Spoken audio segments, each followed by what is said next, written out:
Hola, mi nombre es Ana María Rodríguez. Hola, yo soy Gabriela Garzón. Hola, yo soy Nicole Dixon. Hola, yo soy Santiago Fanador. Hola, soy Valentina de Los Ángeles. Y yo soy Celine Quintana y nosotros somos el Grupo 1. El día de hoy vamos a hablar sobre la película de Alexander y Fanny 1982. Bueno, ¿cómo empezamos? O sea, ¿Quieren que empiece yo? sí, empezamos. Bueno, hola. Yo creo que pues hay varias cosas de la película, obviamente que nos han interesado muchísimo, desde la relación del teatro, las comunidades.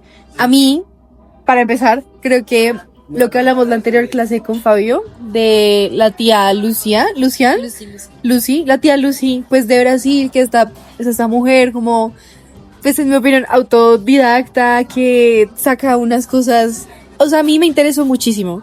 Y solamente pensar que hay varias personas así en el mundo, que otras personas pueden creer que son como locas, porque no siguen las reglas como convencionales del conocimiento, de los saberes y esas, digamos que enseñanzas que ellos mismos sacan de su propia realidad. Me parece interesantísimo y cosas que pues la gente no suele ver y no suele valorar en la sociedad. Y me quedé pensando mucho en eso. Y cuando vi la película yo dije, wow, o sea, Alexander es otra de esas personas, de pronto no a un extremo como la tía Lucy, o sea, no tiene las condiciones de ella, pero Alexander de cierta forma como que construye su propia realidad a un punto en el que uno ve la película y uno no sabe si eso que él se está imaginando, si pasó, si se lo imaginó, si el evento era real, si él quiere que sea real, eso lo vuelve real, como que, no sé, me hizo cuestionarme muchas cosas y me hizo cuestionarme también por qué las reglas y por qué como lo convencionalmente aceptado es la realidad que todos aceptamos y todo lo diferente es loco. O sea, no tiene valor, como que nada que ver. Y pues sí, o sea, lo conecté mucho. Yo dije, wow, Alexander es una tía Luciana. Y si quieren, sí. O sea, yo puedo complementar ahí un poco es pensando que sí, Lucy tenía unas condiciones muy distintas y Alexander también, y acá hablamos de la dualidad de los mundos, ¿no? O sea, como todo existe desde el mundo del teatro, desde el mundo de la realidad, como pasaba con el obispo, como con la familia, que para la familia la abundancia, y esto no era para nada un problema, la libertad, pues la sensualidad, el amor, en cambio para el obispo, el creer que tenía como esta moralidad correcta, se iba como a básicamente no lo precario, pero sí lo minimalista, lo sencillo. Entonces me parece muy interesante como igual los valores se alinean mucho dependiendo cómo mires esto de la dualidad. Y también hablando de el mundo, de los mundos, me parece muy interesante el mundo real y el imaginario, porque esta es una pregunta que me pareció muy interesante. Entonces, el que imagina dice mentiras, o sea, se vuelve una mentira si aparte, si acaso lo que no es comprobable es porque es falso. Entonces sí me pareció eso muy loco. Igual hablando de, no sé, los sueños lúcidos, o sea, un sueño lúcido es una mentira, pero si yo lo viví, o sea, lo que le pasaba a Alexander viendo a su papá y luego, bueno, también viendo al obispo, sí, o sea, hasta qué punto la realidad como que ya está muy alterada por, pues no sé, en toda la película sentí que ni siquiera sabía si era verdad o era mentira. Otra parte que nos gustaría resaltar es como la importancia en la película de los detalles y de cómo representan las situaciones que están sucediendo. Entonces un ejemplo de estos fue cuando el papá de Alexander va a fallecer y pues se enferma y comienzan como a mostrar escenas de un reloj como en relación al tiempo, pero también aparece una cubeta con lo que podríamos decir que, no sé, son fluidos de personas, a lo mejor es vómito, de pues que el papá de Alexander está súper malo y pues ya también es como una simbología de que la muerte se acerca y todo este cuidado que tiene esta película sobre los detalles, además de los cuadros, como mucha comida y todo esto que representa diferentes escenarios y también contrastes. Bueno, y yo complementando eso, como con la dualidad y con todo esto que venimos hablando. O sea, como esta película es como de 1982, ¿cierto? Sí.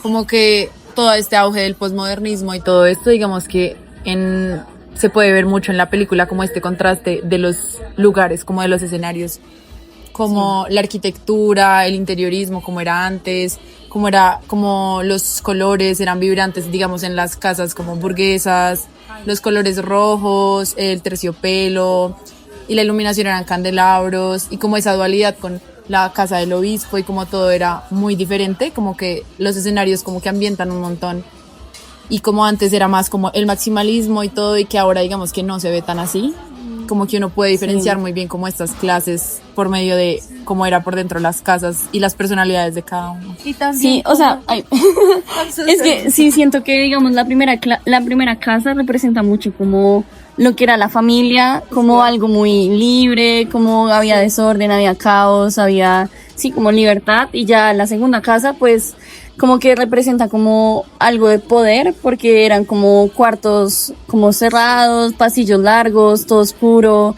sin nada, entonces también como que representa lo que hablamos en otras clases de las emociones en las casas y cómo se sienten. 100%. Bueno, justo como están diciendo mis compañeras, yo quería también hablar de la dualidad en términos arquitectónicos.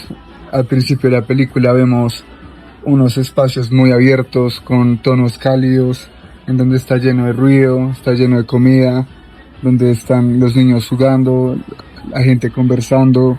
Es un espacio que es susceptible para que se cree familia.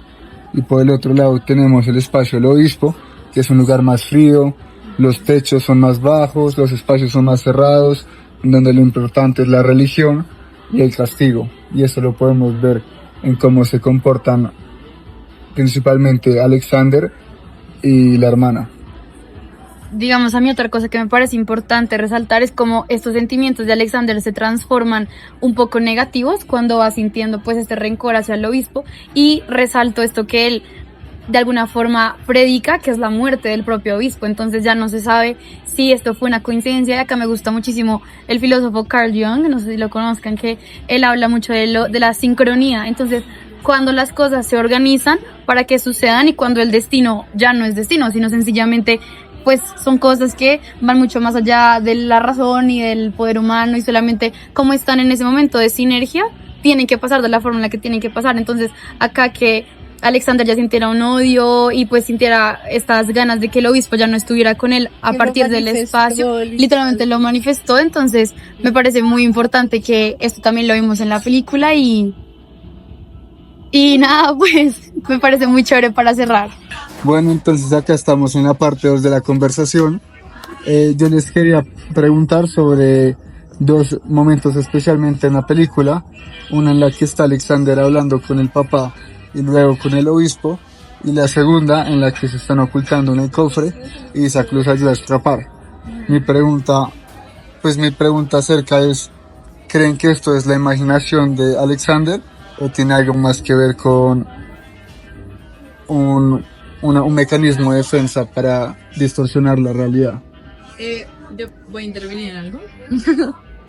Digamos que la parte de Alexander y todo lo de que él empezó a ver y que el papá fallece, yo siento que eso pasa mucho, digamos, cuando alguien pierde a un ser querido y como que de alguna forma, más si son niños, como que digamos que el papá lo es todo, como que de alguna forma siento que es como este mecanismo de duelo que hacen. Y yo también iba a hacer una pregunta que era si, digamos, han perdido a alguien querido, un ser o no sé, un animal, lo que sea, y de alguna forma como que han sentido presentes, no tan vivamente como Alexander, pero digamos que algo parecido. Yo quiero decir algo, o sea, yo tengo muchas opiniones de eso, pero mi pregunta es como, Pero responde. ¿cuál es la diferencia? No, o sea, a ver. Responder con algo, tantas preguntas. Demasiadas preguntas. No, pues iba a decir que porque tenían que ser como exclusivos el uno del otro, o sea, porque no sé, hace poquito estaba leyendo y me estaba viendo una serie y dicen que, o sea, los fantasmas como que en la literatura y como que el personaje no es de miedo, sino que son recuerdos realmente, como que un fantasma o las cosas como que te atormentan, no es porque sea como una presencia rara, sino son como hilos del pasado, como que sí existieron y sí estuvieron, entonces tú realmente viendo y sintiendo nuevamente como esa persona que ya no está, o sea, yo no creo que te lo inventes, o sea, no creo que te inventes como que vi un fantasma, sino que son cosas que viven dentro de ti y que no son necesariamente como opuestas, como que no es algo inventado y no es algo que se manifieste, sino que es como una línea súper borrosa entre las dos. Entonces, no sé. Pues no sé, en mi opinión, tal vez en la película es un poco confuso porque nosotros lo vemos como si literalmente Alexander estuviera viendo al papá ahí mismo físicamente. Pero para él es real, o sea, Sí. puede que no esté ahí. O probablemente no, probablemente él lo esté viendo desde su imaginación y sea un escenario desde su imaginación que nos lo estén mostrando desde ahí. Sí, estuviera ahí, a que si estuviera en la como imaginación Lo que de tú decías con Alexander. Mamá Lucy, la percepción de la realidad. Pero nadie respondió la pregunta de Ana. A mí se me murió un perro hace poquito. No, pero yo no tengo respuesta. Mi perrita se murió. Tengo respuesta, yo me voy a autorresponder. Bueno, sí respondes. Y a veces como que sí como que llego a la casa Y siento la y percepción. la siento, como que me siento triste, pero a veces como que me volteo porque escucho como, si saben, como en la nariz, o como que o como que siento que me pasa al lado, pero no la veo, pero ¿quién dice que no está ahí? La ¿sí sabes? respuesta, o sea, la respuesta a eso es que es la memoria. Sí, Sí, es la memoria. Es la memoria, sí. Esa es mi respuesta. Sí. Gracias.